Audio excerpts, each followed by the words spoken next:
John Watts, who's a wonderful filmmaker, obviously did Cop Car and then these amazing Spider-Man films, had an incredible idea for how to bring Brad and George together in a film that had a really unique tone that would mix like action, comedy, even mystery and thriller elements. He pitched it, Brad and George signed on, he then wrote it, it was exactly what he pitched, and then he made a film that was very much the vision that he originally talked about.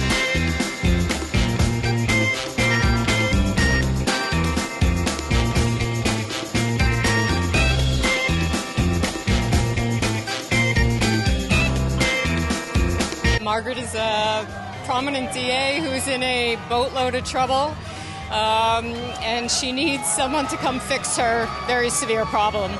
And that person shows up, and that's George Clooney. And then someone else shows up, and that is Brad Pitt. And so we have a bit of a conflict. We have two men for one job. They have amazing chemistry, and they're also they're extraordinary actors, and they welcomed me in as if I was one of their oldest friends as well, which I'm not.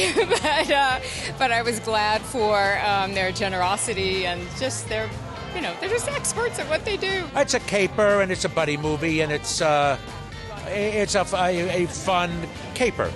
I would think it's made to be fun. It's two men who think they're very different from each other and very special and very unique, who meet on a job and discover that they're very similar and the downfall that comes from that discovery. It was scary, I didn't never think that I would be in that position to be working so closely with the both of them.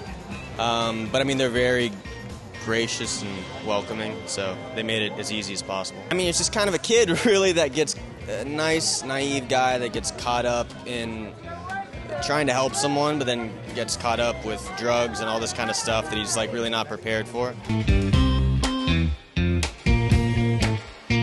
16 years, really? 16. You were 12 when we did it. Yeah. I think, yeah. I don't know. George hasn't had a lot going on. I needed something. I wanted to help him get back in there. He was a bit dejected. Not much going on in the world for him. It was charity work for me, so and I appreciate it. I thought it was the least I could do for the old guy. Is it really bright out here? Is that why he has the sunglasses on? A day over 80. I don't. Really? No. I don't feel that. I feel like 78. It was very fun. It was a little bit of fun. It was too much fun. There's guys. I got to work with Richard Kind, who I was best man in his wedding.